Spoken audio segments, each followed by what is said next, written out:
So thank you for joining us this afternoon. So this is our short Cheyenne storytelling event. These are Chiefs Thurman, Starr, and Chief Wilbur, Bullcoming. They're two chiefs of the Cheyenne tribe. So they're going to be doing storytelling today. Basically, we're going to be telling the story of the Cheyenne, their belief systems, the origination, and their cultural values, I believe, as well. And so without further ado, we'll begin. Yeah. Before we get started, I just want to call upon my brother here to render us a prayer for each and every one of us and for the day today. I want to thank Charles and the staff here in Elk City. Tom, thank you guys. We made an acquaintance back a few months ago, so it's really, really good to be here. So let's bear with us and open up with a prayer. I hope we come to you again at this time to thank you for this beautiful day today. Thank you for waking up again today to see this beautiful day again today. Thank you for this motion that you given to us in a good way like that. I want to thank you for all the ones that are responsible for this, what's going on today like this. Ask you to bless their families, wherever where their bloodline runs, bless their families like that today. Bless their homes today. All the ones that are here today, bless them like that. And again, I want to say thank my brother here for inviting me to sit here with him today, talk about our people in a good way.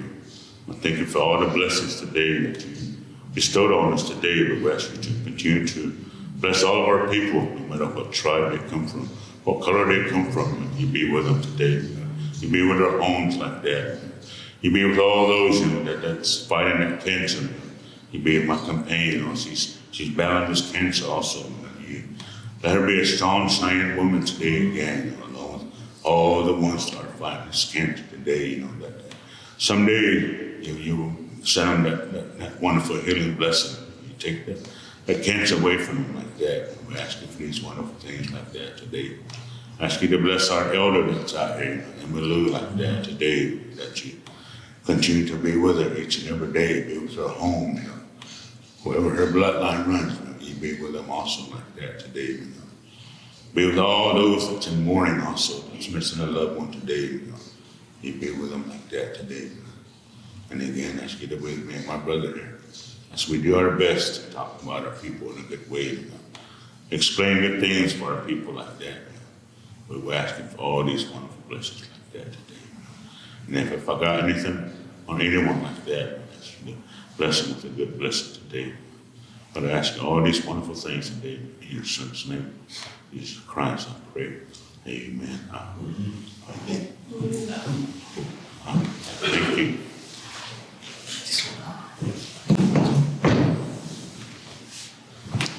Pivot issue. In our language, it means good day. Good afternoon to each and every one of you. I want to thank Charles here, museum director, Tom. We became friends. A few months ago, got introduced to each other. We helped put up this teepee out there. We all came over, me and my brother here, and some of our society men came over to help him. During that time, it was close to our ceremonies we have every year. So that's how we got acquainted with Tom, Mr. Tom Iverson. He had showed us a place over here, some land that Elk City has for our timber that we use for our laws, for ceremonies.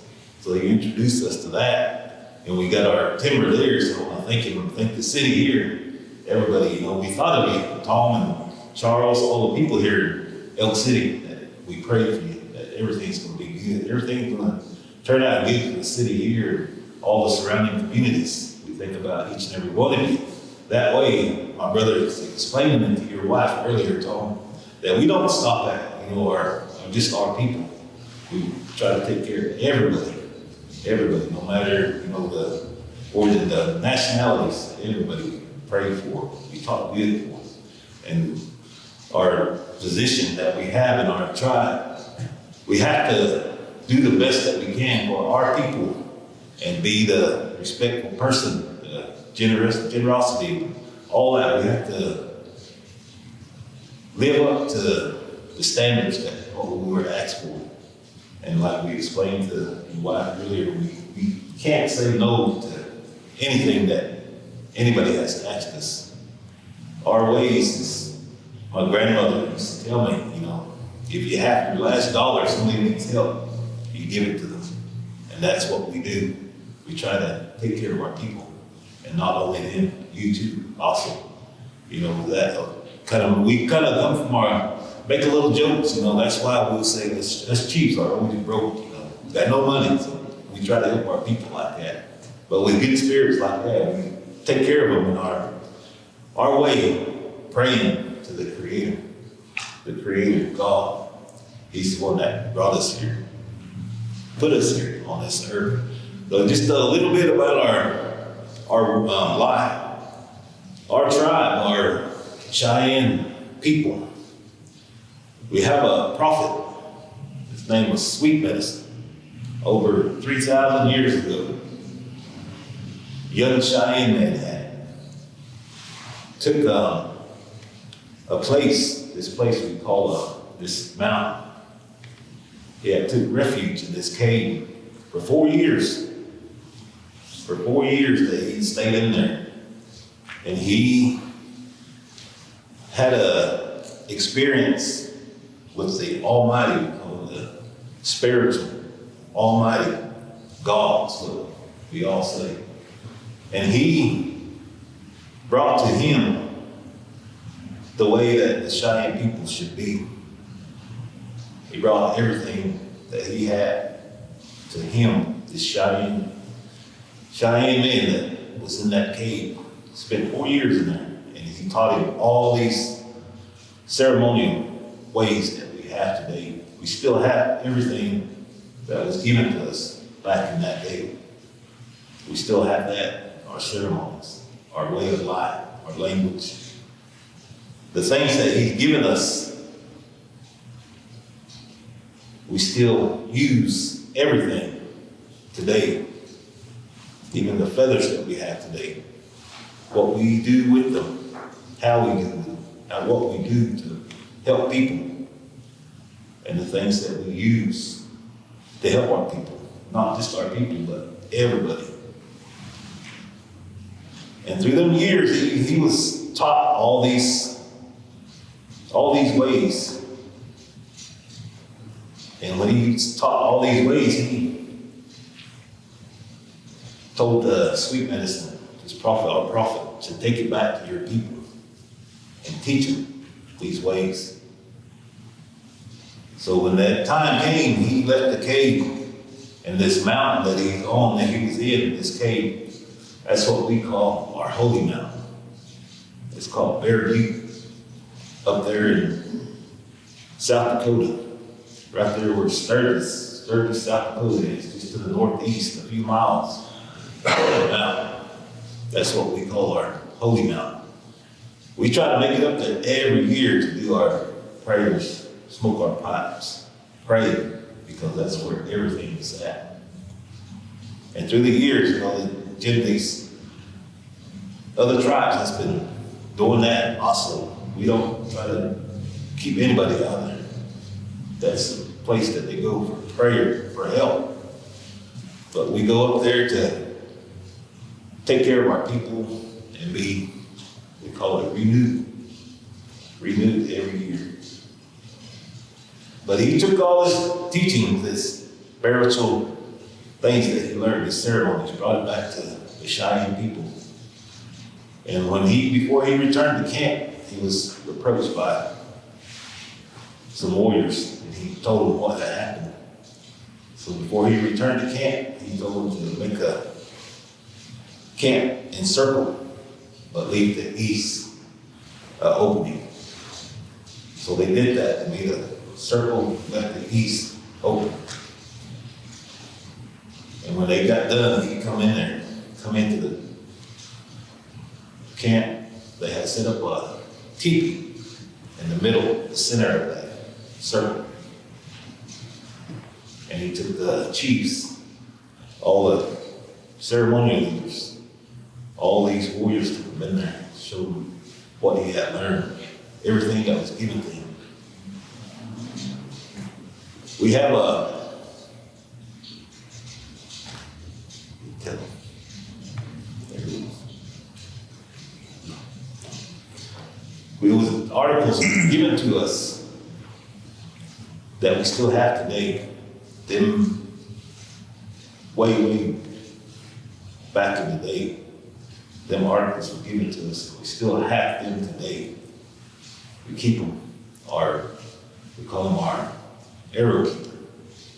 He keeps everything that we have. And the way that the articles in that bundle is what takes care of us Cheyennes and the way that we live and the way that we're supposed to be, are helping people, praying people.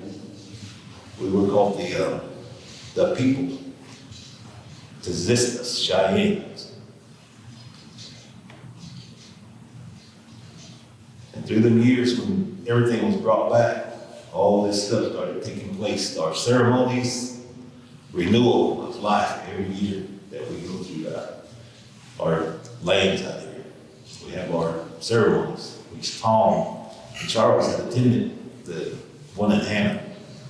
They got to see the center boat, how it was erected, how the law was made. So they witnessed that. Maybe they can share with you a little bit. But we do that every year. Everything is new. That's called our New Year, Cheyenne New Year, when our ceremonies take place. That's when we all new things start coming up. And we try to live the best way that we can to help each and every one of our people, also yourself also. And through them times that way, today it's changed a little. There's things that's been, some places been kind of brought up to date, but we try to keep everything the way it was taught to us, the way that we don't try to take any shortcuts, not add anything on to what we were taught. And then through the years, we all come together. This first interaction with other settlers, I think it was the French, way back in the 1600s. 1600s when they first made contact with another nationality. And from there, it started going, try to be integrated with each other, the unity, try to bring unity for everybody. When we got our place, home place, we used to be around the Great Lakes up in Minnesota. That's where we were at. That's where we came in contact with the French back in the 1600s. And we started moving. They started, pushing us down this way, back to the west, up north. Eventually we all came down here, go back north. And the way they travel is, the Cheyenne travel is like a circle. Go to the east. We have 4 directions. We go to the southeast, we go to the southwest, northwest, northeast. That's our cardinal directions, sacred directions. And that's the way we travel. The buffalo travel with the seasons. We travel with the seasons also, with the buffalo. That was our survival there, the buffalo that way. During all that time, we started getting in contact with the settlers, the Europeans, when they came in. Then we started getting put here, there, and there. The treaties started coming in. The treaties started coming in. We was moved here, we was moved there. Then the treaties would change. They would all change and be pushed more and more. Back this way, back up north. We ended up in Colorado. I can't remember back then what territory it was. And we traveled that way, stayed there. All we wanted was just to live in peace. That's what the Cheyenne people was. Then they started finding gold. They started finding all this stuff that was valuable. Then they wanted that property. So they made another treaty to push us further on. Our allies went to Sioux, Lakota, up there in the Black Hills. That's where they were at, but they took that. That's the way we live. That's the way that everything came at us. And it's a hard life, the way that what we say. We say we live in two different worlds. We live in our world, we live in the white man's world. It's hard to do this and do that, but we still do everything we can to be together, live together like that. And the got pushed up north. These treaties started coming in, and they were all being taken advantage of. They wanted this, they wanted that. But we had a home place up in Colorado, Sand Creek. Sand Creek is where we were at. And then through that, they had this treaty that was written up where we would be protected. That was supposed to be where we were at. They had an American flag and a white peace treaty flag flying up there. The camp, Black Kettle was the chief. And when they found out the soldiers were coming, they went out there, the chief went out there. White Antelope was one of the chiefs also there, went out there, and everything was good because they had an American flag and a white peace treaty flag flying. So the closer they got, it didn't stop them, they just started firing. So everything was supposed to be good for us. But with that, everybody started running. Through there, White Antelope had that fell right there. Black Kettle and his wife had escaped from there. Some of the people there. And they made their getaway. Back then they had a lot of captives, the woman and children. And what had all happened there, I asked you guys that when I learned about this history, we have an elder here, Marilyn, just maybe she can tell you, we can tell you one-on-one what had all happened. The way that things took place there. But on the way down, they made their way down this way, Black Hill and his clan, and they found this place up here, Cheyenne, Oklahoma, Washington. Same thing, they had an American flag, white peace treaty flag flying. So they thought they were protected still. And through them times, this man called Custer, he wanted to make a name for himself. The way that I hear it, that he was kind of down and out with the military. He got demoted. And he wanted to make a name for himself, so he wanted to do something. So they tracked him, Black Kettle, down to here. And when they found him down here in Washington, the same thing, the same incident had happened. Where they had come in under the American flag and white peace treaty flag.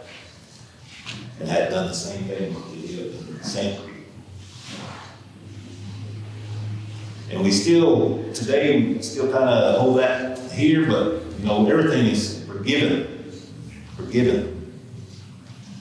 And we just pray that everything is good for our people and also yourselves.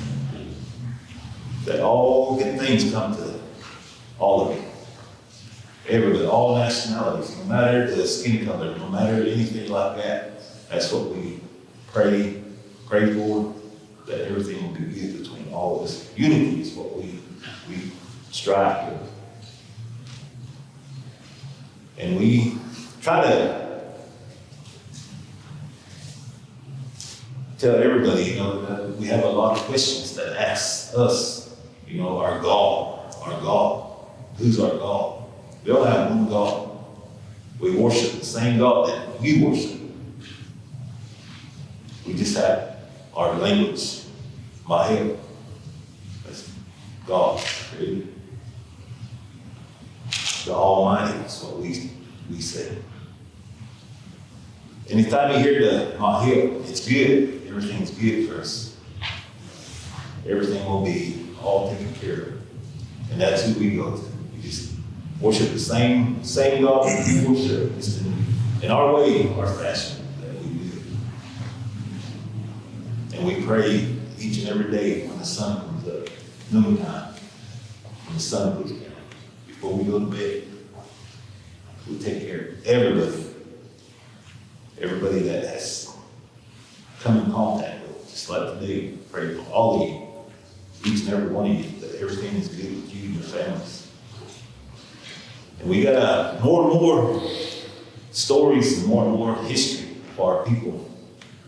I know Charles was wanting to do some sessions and storytelling. We could get more people involved. But we have a little more, and I'm going to let my brother here say a little bit of words also to you good people.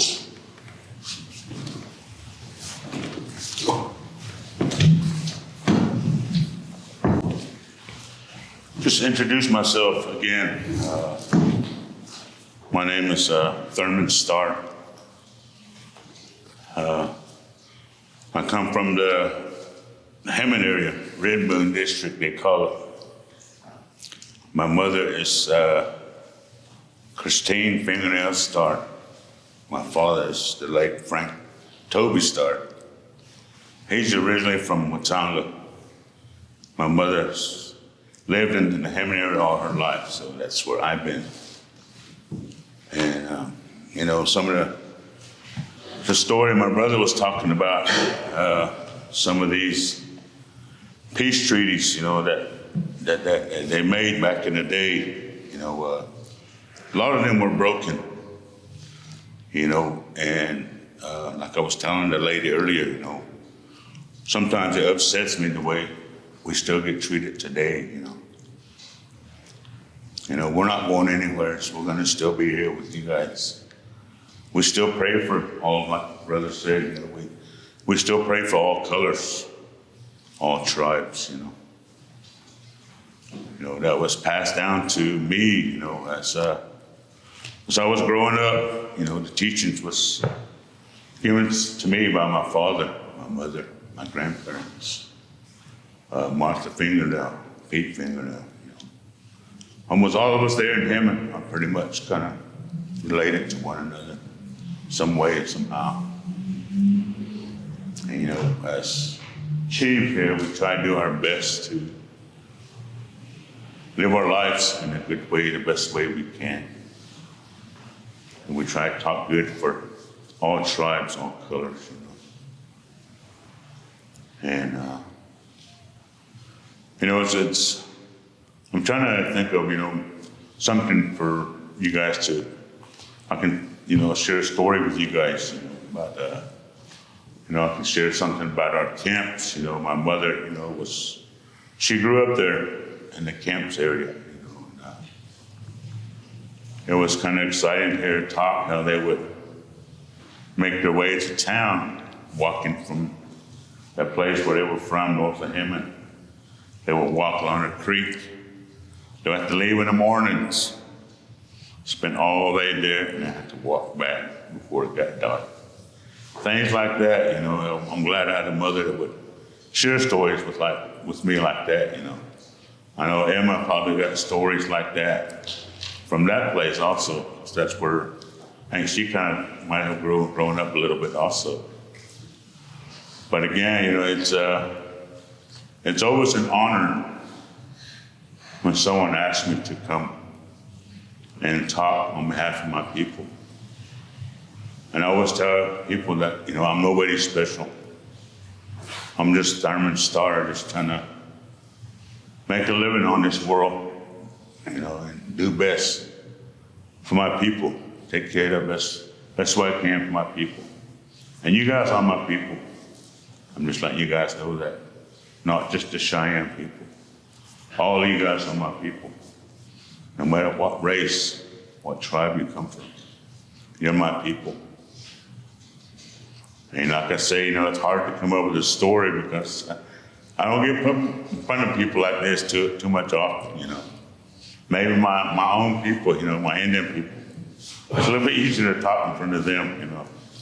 It's kind of hard to talk in front of, you know, people like this. But, you know, like I said, it's an honor. So my little family just now came in. My stepdaughter right here just now came in. Glad they made it, my grandkids. Those are my grandkids. You know, they're not my biological grandkids, but they call me grandpa. And that's an honor when a kid calls you grandpa. He must be doing something good.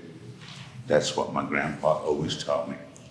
When the kid starts calling you grandpa, that means you've done something good. But again, I want to thank this man here for inviting us here today. Like I say, you know, I'm trying to figure out a story to share with you guys, you know, especially like our military, you know, or our societies, you know, we still got the dog soldier, we still got the kid fox, we still got the bowstring, the elk scrapers. Back in the day, they each had a role in our tribe to take care of our people. You know, the dog soldier, they told me they were kind of like our troublemakers, but they always took up for us at the end of it. Anybody that done something to our people, that too was sent out to look for them, were the dog soldiers. Kid fox, they done a lot of caretaking for our people, along with the elks and bowstring. They took care of all of our people. So that dog soldiers were the ones that went out and made sure nobody was coming close to our camps and was going to do any harm for our people. You know, and out here, when I go out here to Cheyenne, you know, I still consider it a massacre site, you know, what they done to our people. You know, if you go out there and just be humble when you get out there, you can feel a lot of spirits out there. That's the way I am. I go out there in a humble way, and I can feel my people around me. You can feel the hurt, the sadness, that what they had to put up with. And up there at Sand Creek, you know, we went and do some work. I was a firefighter at one time. We went and done some work up there we got to go to the back and cut where nobody's really supposed to go. But we were allowed to go back there and cut. Share a little story with you guys. You know, while I was back there, I used to go walking off from the guys that were cut. You know, there was a warrior there that was watching us. I seen him 2 or 3 times while I was there. He would stand by that tree, and then I would look around. I looked back over there, he wouldn't be there anymore. So I knew we were protected by somebody, a warrior from back then. And I can say my grandfather was there at Sand Creek. His name was Chunky Fingernail. He camped way up on the northwest corner area of Sand Creek. That's that much I know, that my grandfather was up there. And he kind of was witness. You know, it still touches me today, the things they had to put up with. You know, you women We look highly up to you women because there's things you guys can do that men can't do. You guys can breathe life into this world. We can't. That's why we look up to you women. You guys are sacred. The Creator made you guys, along with these grandkids. Those are the creators. We're just there to watch over them and make sure that they're raised in the right way. I got nothing against the white church.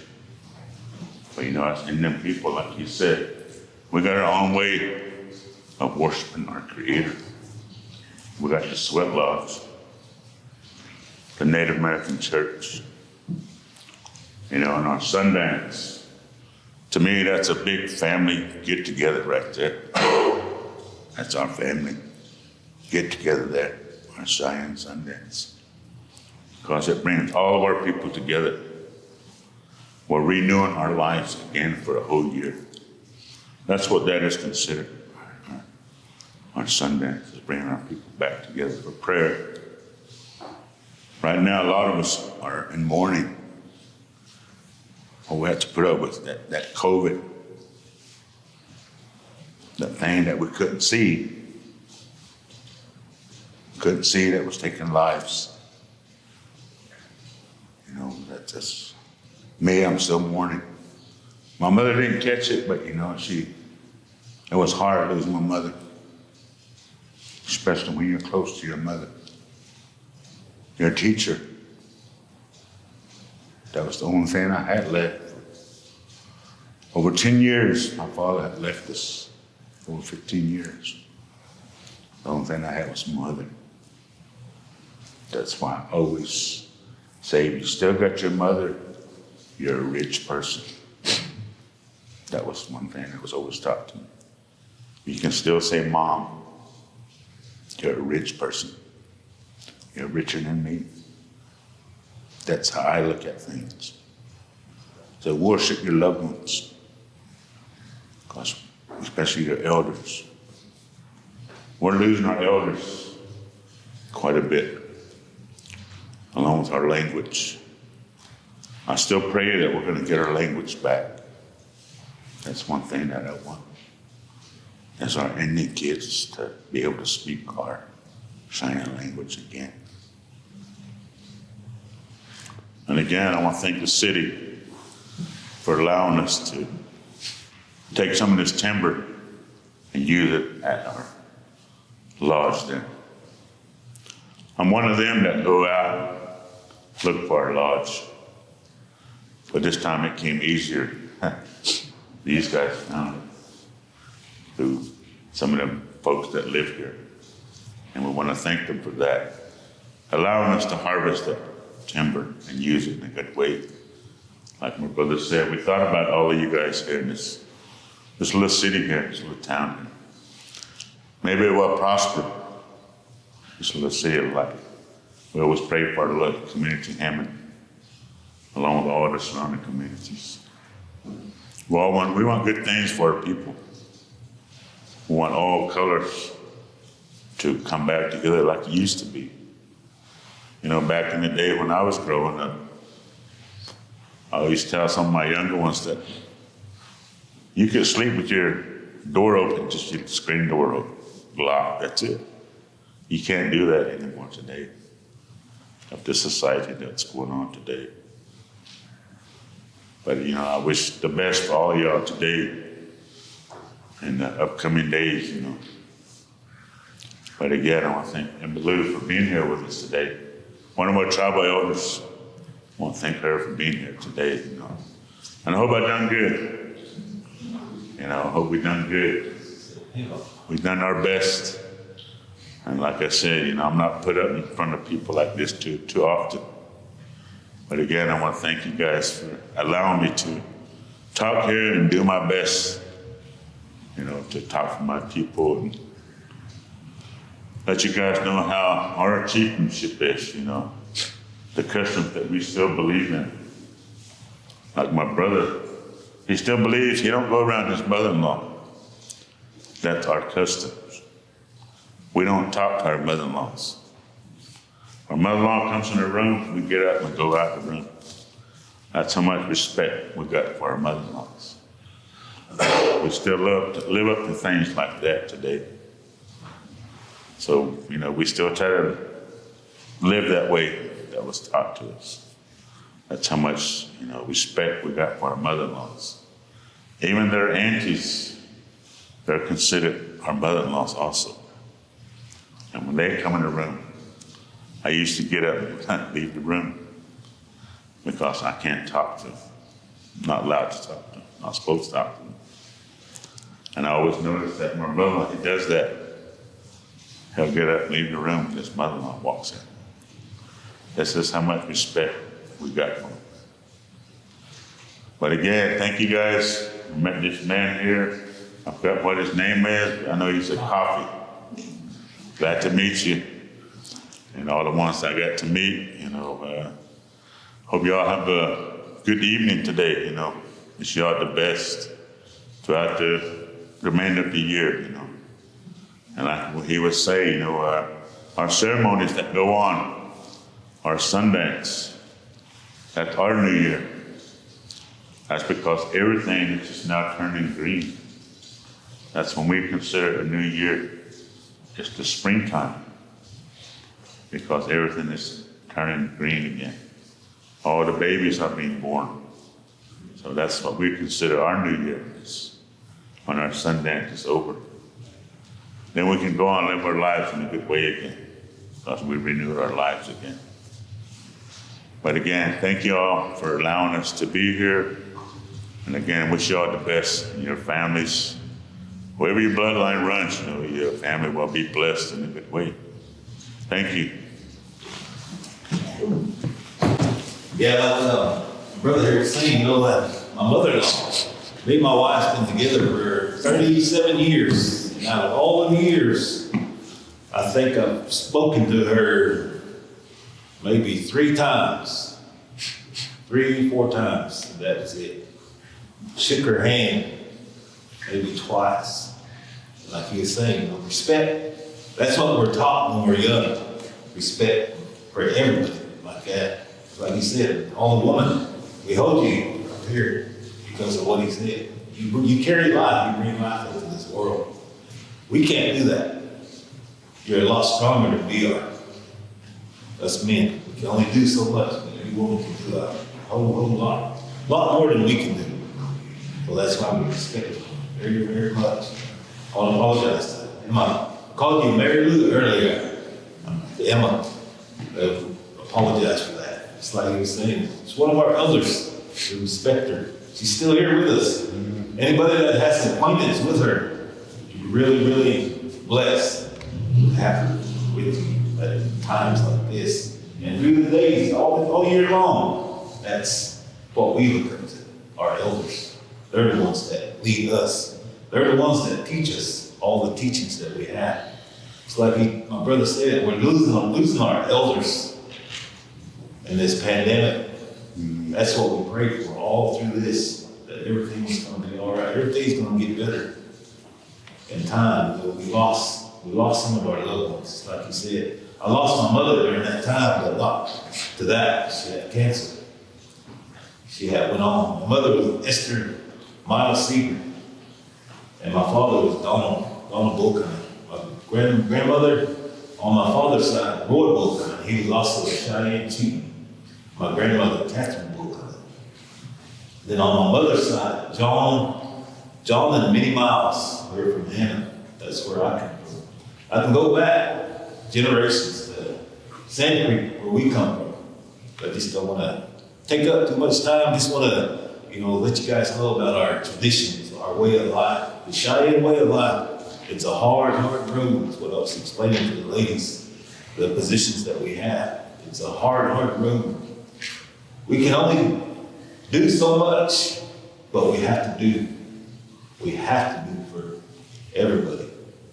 I was explaining to Mr. Iverson's wife that when we take this oath, they tell us what we have to do, how we're supposed to live, and what we can do.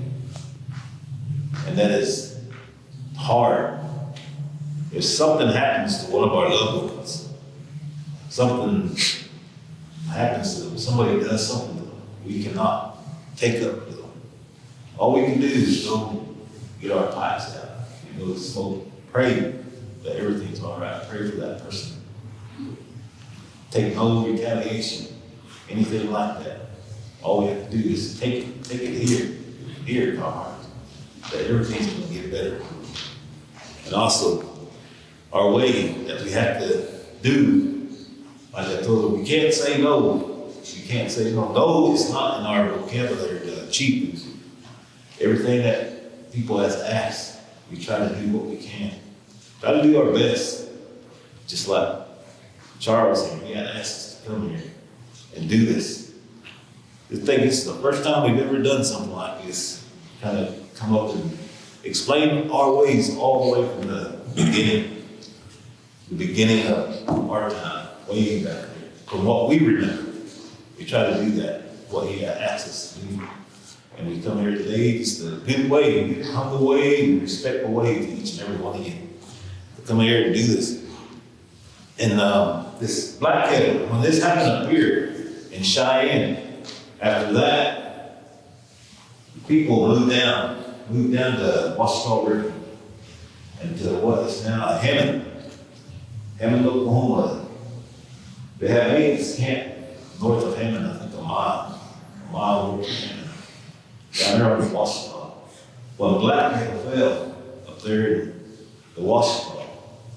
This Chief Redmond that became the prominent chief of that clan there. They lived there, and then when he fell, Chief Redmond, after that was the man, Ben Whiteshield. That was his camp. You go to Hammond, you got a creek down there named Whiteshield Camp, Whiteshield Creek. That's who it was named after, Ben Whiteshield. And he was still living, and I can't remember him. I know I was small, and I can hear stories and remember that. But his son, Henry Whiteshield, I remember him. Henry Whiteshield was his chieftainship there. And I remember Henry Lance. From there on up, that's where everything comes from. We still live there where we had settled. My father was from Sealand, Fonda area. That's another Cheyenne community. Some Arapahoes live there, but it's mainly Cheyenne.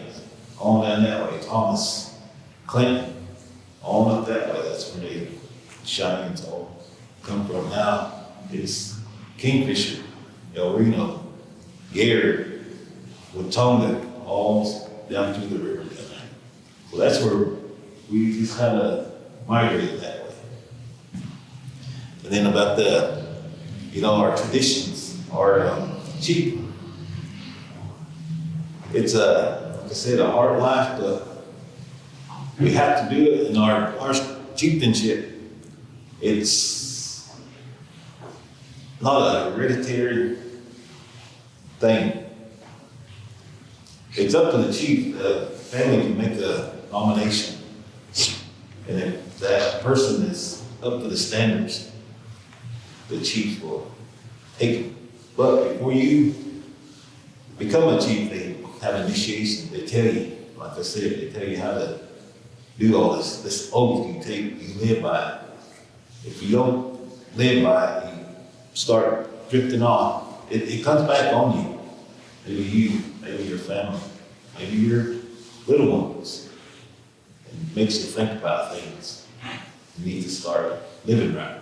So that's what we do. We try to walk this straight and narrow road, best way that we can, to take care of each and every one of our people, each and every one of all the people in that way, in a good way, good humble way that we say.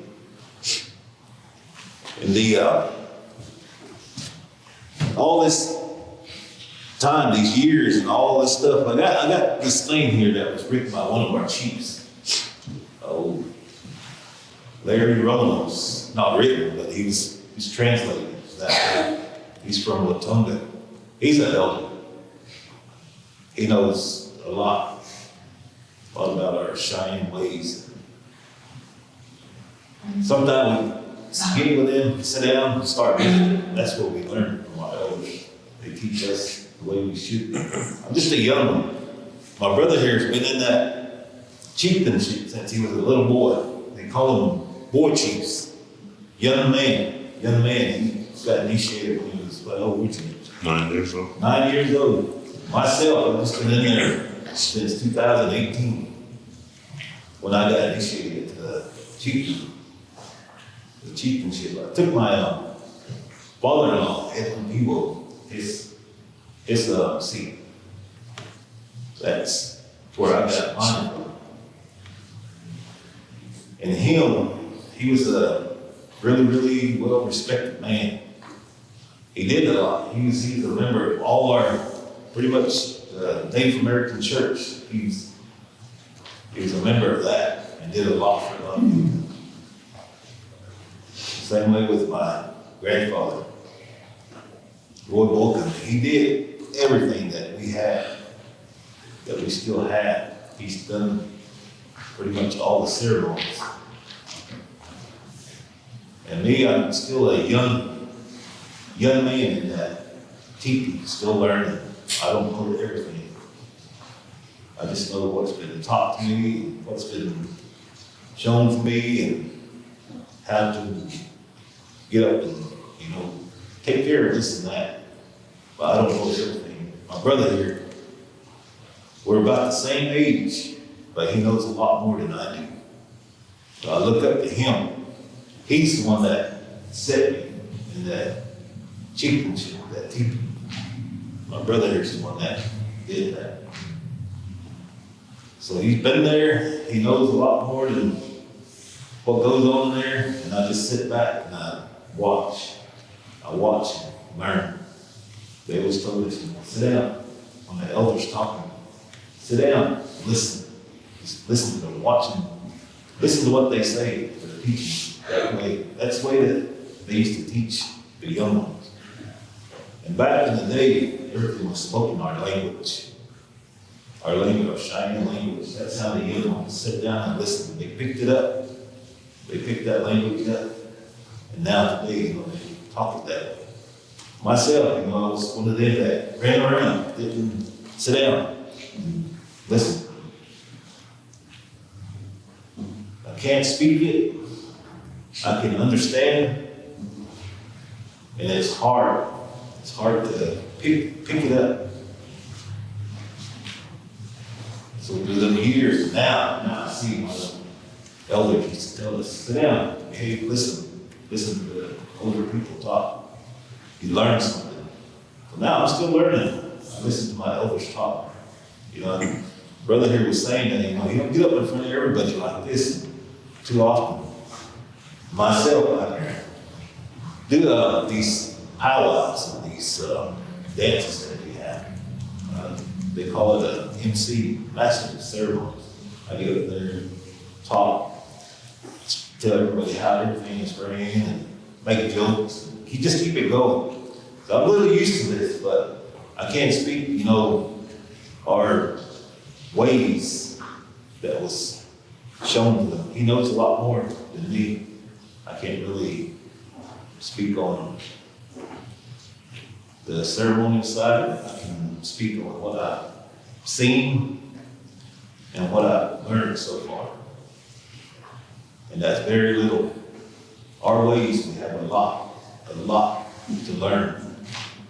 Might not be in my lifetime, I might not see everything. But through the years, I'm just going to pick up, every day, pick up something new. I learned from him. I learned from all these little ones. Watch them and learn. Listen. So that's what I do. I just want to, again, thank you, Charles. Like I said, you wanted to have some sessions and stuff like that. There's a lot more that we can share with you. And we want to go through, if you have any questions, you can ask. And we'll try to do our best to answer. If you have a question about our tribes, the way we do things, maybe you've seen something, maybe seen something that you're curious about, we're here to try to do our best to answer. And there's some things that we can't share with non-Cheyennes. But like I said, you know, we try to do our best to keep everything, you know, good. Everything will be, you know, good for each and every one of us. So if you have any questions, we take questions at this time.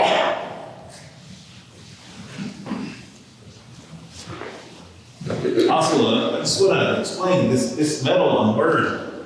This here is a peace medal. Chiefs got all these. These were given to the delegates that way back in the day that went up to Washington and delegated with the president. These were given to them. And through the years, these been handed down. This one that I wear, my brother has one also. The chiefs down here at the camp north of Hammond, they had a friend. His name was John Flick. I don't know if you guys know him. John and Lloyd Flick, they live over there. John had got these inherited from his father, David Flick, John's son, had inherited these medals from his father. The chiefs down there, he said they were having a little rough time and they wanted some way they could, you know, get some money and they wanted to work for them. So they gave them these as, you know, like collateral. Or the chief that, you know, forgotten about it, passed away or something. And he had 6 of them, 6 medals that he had in his possession. And he's had them for over 50 years now.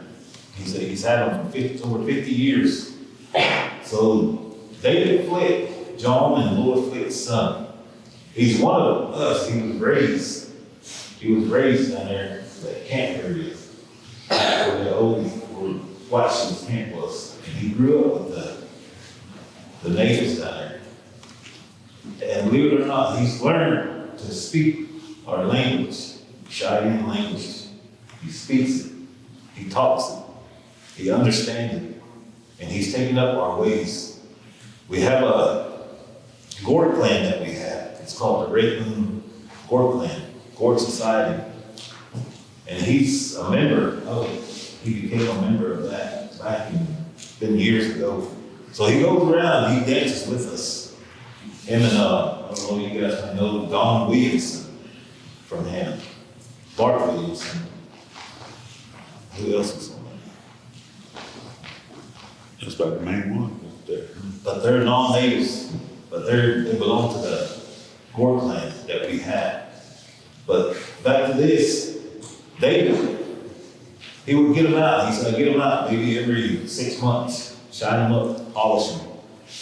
And he said, I didn't want them sitting up in the closet where he's sitting there, nobody can see him.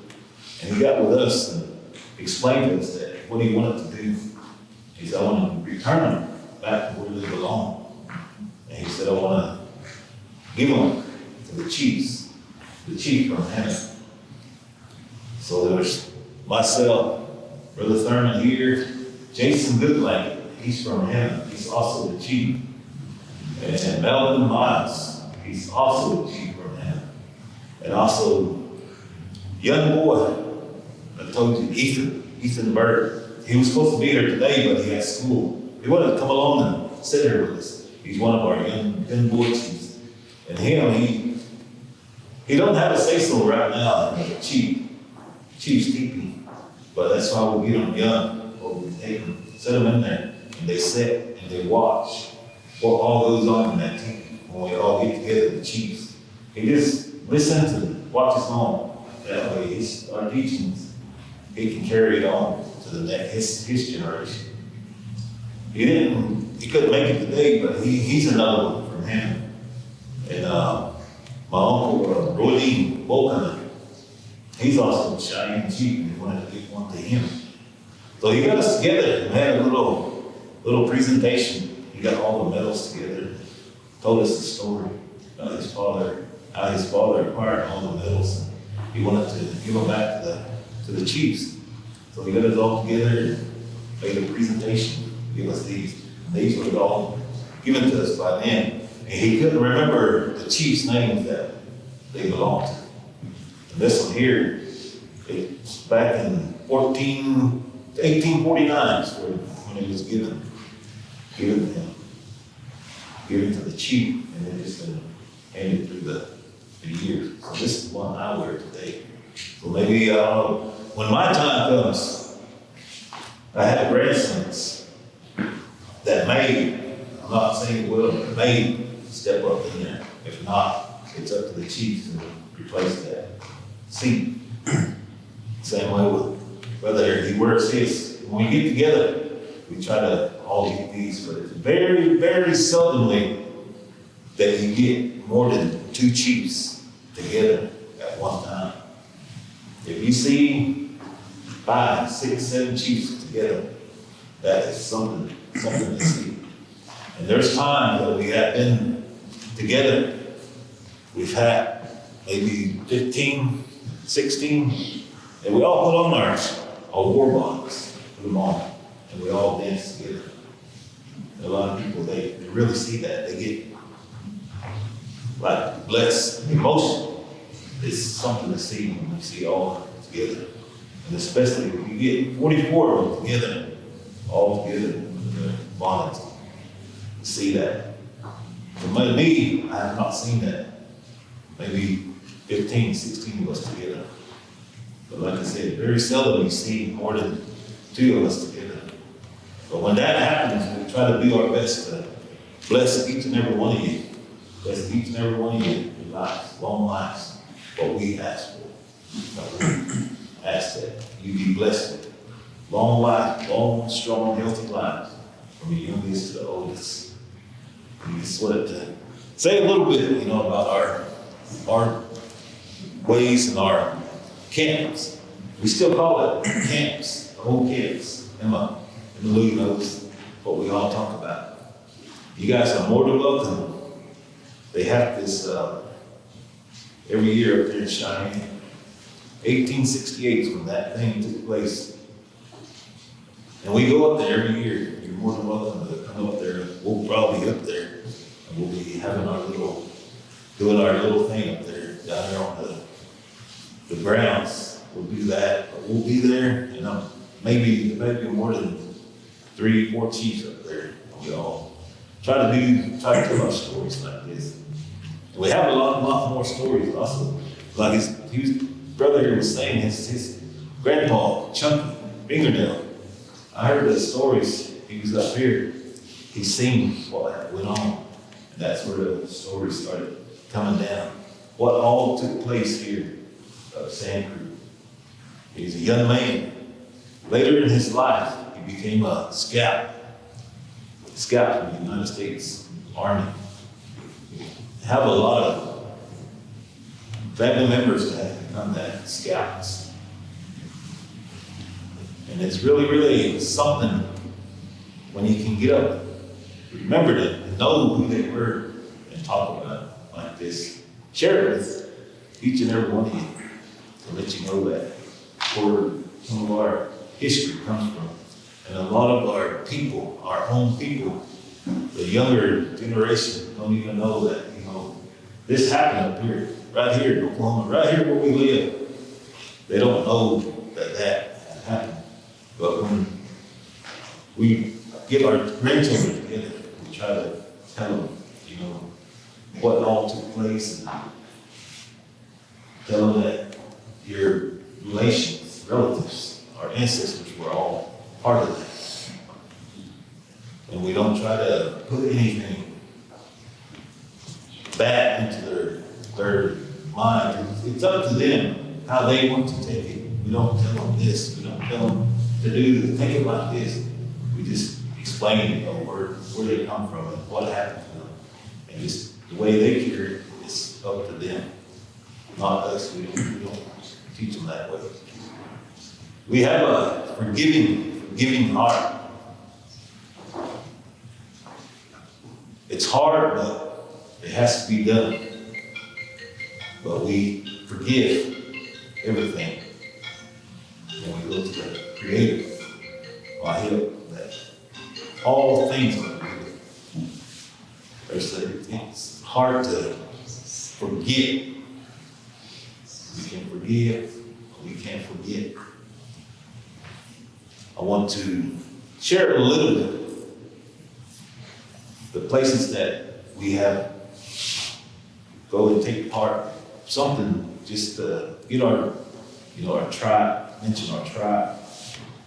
Some places they came up to me and asked me, that happened a long time ago. How come you can't forget about it?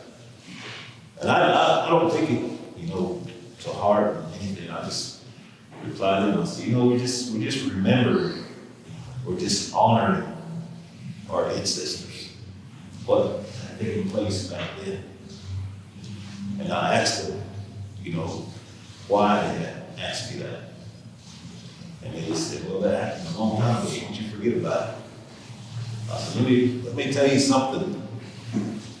I said, all the stuff that happened, I said, Pearl Harbor, they were asleep when all that happened. One of our elders, ceremonial leaders, Eugene Blackberry Sr., he's gone, he's been talking, but he replied to that one time. The Japanese had did to the United States what the United States had done to our people. Now that happened a long time ago. Why don't you guys forget about that? And that person just kind of put his head down and didn't really say nothing. They just they didn't think of it like that. And then people still ask, forget about it. I told them, I said, go over here to Oklahoma City where that bombing happened. Go over there and do all the families together. Explain to them, tell them what you told me that happened a long time ago. You guys forget about it. All we do is honor our ancestors. All the ones that were there, pay respects, pray for everybody that's still here. That nothing like that would ever happen to you.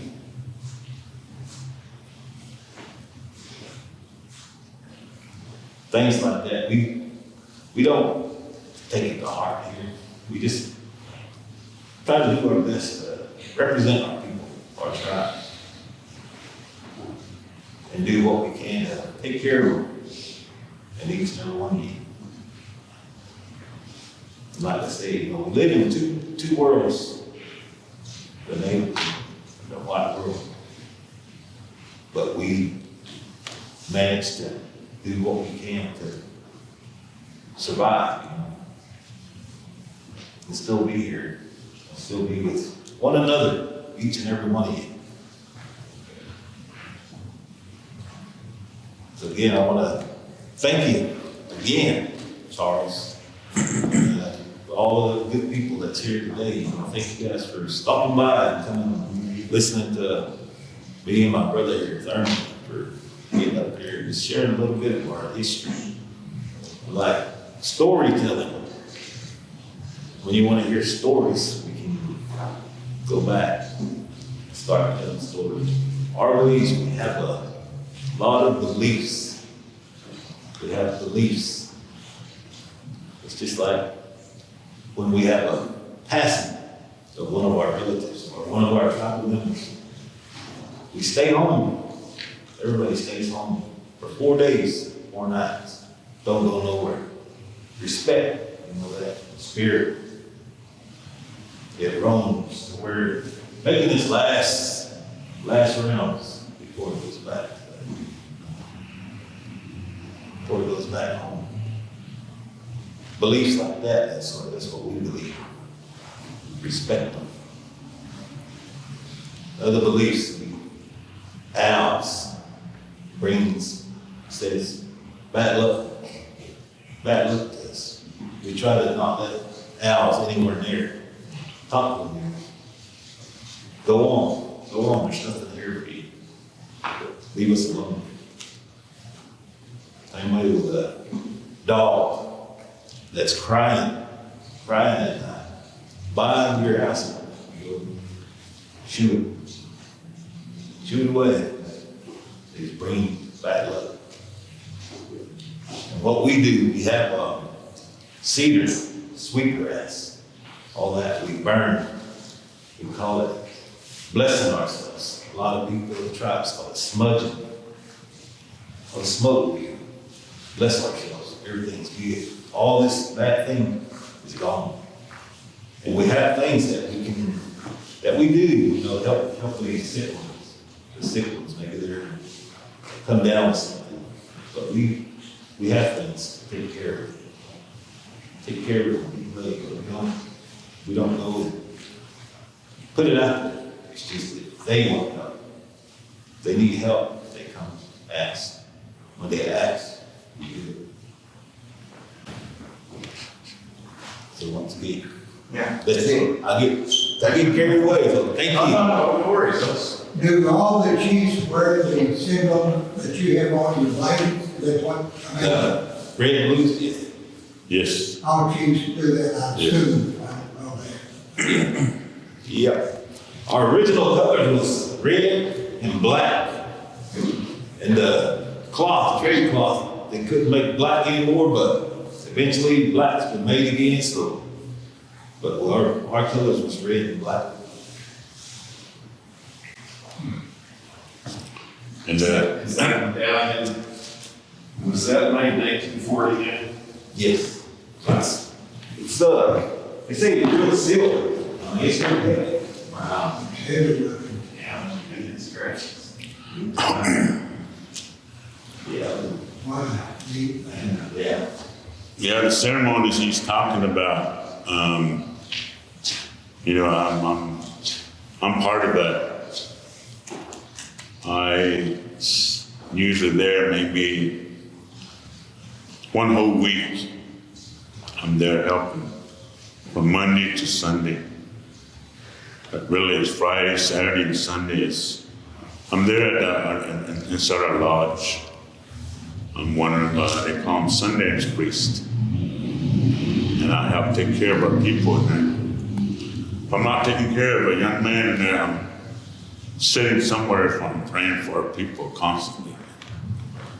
That's why they always set me when I go in there if I'm not taking care of a young man that's participating. They usually set me someplace where I'm sitting by our pipe to where I'm constantly praying for our people and taking care of things there. So that's kind of why I came, like I told you guys, I'm not used to being out in front of a lot of people. I kind of tend to keep myself to the back. Let my people enjoy themselves up front while I sit in the back and watch them enjoy themselves. That's how I am. That's how I can watch my people better. But again, like I said, thank you guys for being here.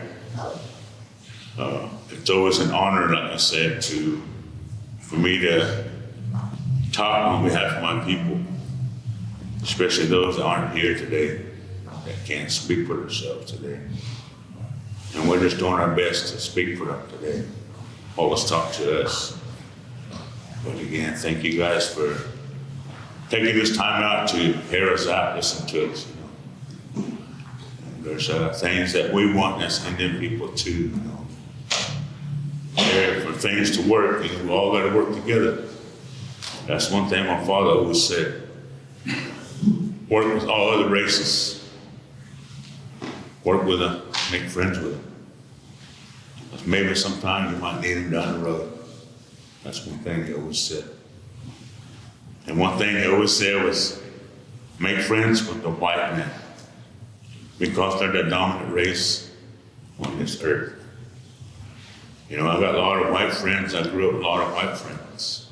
Even in school, I have friends some of them even here today. I consider them brothers, not friends. They were my brothers. I used to call him a brother from a different mother. That's what I call him. Because we thought the same. They were invited in our home, just like I was welcome in their home. Their parents would treat me the same way. They would always tell me they're welcome into our home. So, well, likewise. So that's the kind of friends I grew up with in school. You don't hear that anymore today. Races are one against one another. And that's where we come in. That happens at our school. We go up there and try to talk good for the people, talk good to the administration. That we're not going anywhere. We're going to always be here too. So make room for us too. Make room for our kids, our Indian kids. Because we want them to get an education also. We want them to excel also. That's what we pray for our Indian kids to excel also. Make a good living for themselves. So just let you guys know. Thank you guys again, for all you guys for being here today. And you be blessed throughout the day, rest of the day, the evening. Thank you. There's a little bit of information also being got all about to mention, our veterans, thank you guys. Whoever was in the military, we want to thank you for the service that you have done, sacrifice. Part of your life, part of your family's life. You sacrificed a lot to the ones that made the ultimate sacrifice. We still remember that. We pray for the families, the ones that slept behind. We pray for them in a good way that all good things come to them. And all you veterans that serve, thank you. Thank you very much for what you have done. For not us, for everybody. I always tell them, if it wasn't for you, man and woman that served, we wouldn't be able to do what we're doing today. To get together like this, talk, friendship, fellowship like that. We wouldn't be able to do that if it wasn't for the veterans, the military. I just want to thank you that way. And I was going to mention that, us, we didn't become citizens of the United States until we moved to the 30s or the 20s. Maybe it was the late 20s or I want to say it was the 20s, so I could be wrong. we didn't become citizens of the United States, our own country, But our men was already fighting the wars alongside with the black, all races that were already fighting together. After all the 1930s, we just now became citizens of the United States, which was all right with us because we don't take things like that. And we was here, and we're still here. There's things that I want to say, but I can't. But maybe we get together some other time, or we got questions we can get into them and tell you all about our people, what they have went through, and we're still here today, and what we're doing today, what we're trying to do today to help one another. But maybe that'll be a different time. Charles, it's up to you. Yeah, absolutely. I think we should definitely be having more things like this in the future, so we'll be hearing from you again. If Absolutely. you got any more questions while we are here, you want to know something, we try to give you. How much interaction do you have with other Indian tribes? Excuse me? How much interaction do you have with other Indian tribes? I have 3 kids in chocolate. Yeah, we're all just trying to be one. I have friends all over, he has friends all over, all different tribes. We try to just interact. We have these powwows. That's where we all became friends, and through maybe their dads, their moms, grandmas, we all know each other that way. Just everything like that, we try to get together. Yeah, the powwow, they bring a lot of people, all the tribes together. Yeah, I got friends from Canada, South Dakota, North Dakota, New Mexico, that I just met through the going to powwows. And a lot of them that I met are usually participating by dancing or singing at the powwow. That's how I met them. So we do interact with other tribes and we go to the powwows. That was grandchildren, not children, I had three grandchildren that Choctaw. Here, I got a friend, Choctaw. He lives here in Elk City, named Will Adams. He's a Choctaw. We came friends with him when we worked in the oil field, yes. Me, I speak a little bit of our language. Just maybe I can say salt, pepper, bread, grandpa, you know, and I try to teach that to my grandkids. You know, I've got a grandson at home. He's 4 years old. You know, he's kind of autistic a little bit, but you know, he knows what submission means, which means behave. I mean, he knows that word right there. That's all Grandma has to say is the witness. He'll stop what he's doing. He knows that word. And I try to teach him how to say bread when we're eating, how to say salt, how to say pepper. I mean, they're picking up things when I ask them to him, pass me the bread, Cheyenne. They'll race to get it and hand it to me. So they know which one I'm talking about when I ask them to pass me the bread or the salt and Cheyenne. They race to get it and is this a right one? I was telling them, yeah. So it's kind of fun teaching them, you know, just a few words that I know. Just passed down to me from my parents. Speaking Cheyenne. And me, I kind of got to understand quite a few things, you know, especially when it comes to our ceremonies. Because a lot of them things we say in Cheyenne. You know, there's an oath that we say, and we have to say it in Cheyenne. So there's things like that I have to speak Cheyenne. You know, we only do this once a year. Our big family get together on Sundays. You know, so it's not every day I speak that oath. You know, so when that time comes, you know, I have to sit down by myself and start thinking, and everything starts coming to me. What needs to be done during the ceremony? So that's how I do it. You know. I take my time. You know. It's one thing that was told to me is, because always taking time is cheap. Nobody can tell you to hurry up. So take your time. Do it at your pace. You know, and that's one thing that's our Cheyenne women, you know, they cannot tell the Cheyenne chief what to do. It's one thing that we know if they can't tell us what to do. If we make a decision, that's it. It's final.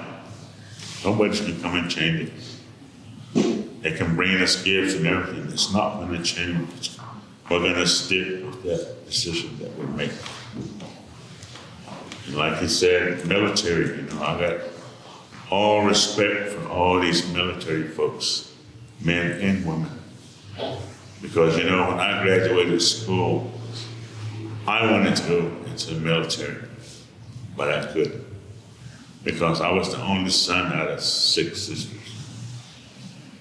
And back in the day, they had that law to where they were not sent the only male to the military. And man, I was pushing. I started asking my folks to go ask if I can go in. My mom, no, you're not going. You're not going anywhere, son. That's one thing she told me, you're not going anywhere. You're staying home. So just let you guys know, I got a lot of respect for the military. As chief, I consider our warriors also. That's the way I see it. They're our warriors. They take up for us for the things that we can do today. And I think from the bottom of my heart, all of that, what they've done, took time out in their lives to sacrifice their lives for us. So just add a little bit more, you know. We could go on and on probably. My brother, Paul thinking of something else to talk about. The same way when he was talking. I was thinking of other things to explain to you guys. We could go on and on probably. Until it's dark. I know you guys got places to go. I do too. I got grandkids at home waiting. Got a grandson at home waiting. He's probably wondering where I'm at. He was still asleep when I left. So. Left my granddaughter, told her I'll be back. So, again, thank you guys for allowing us to talk and even be here and speak in front of you guys. Again, thank you guys. So everyone give a big round of applause to Chief.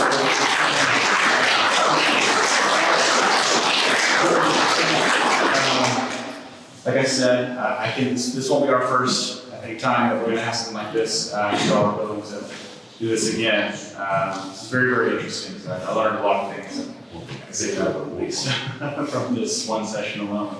So.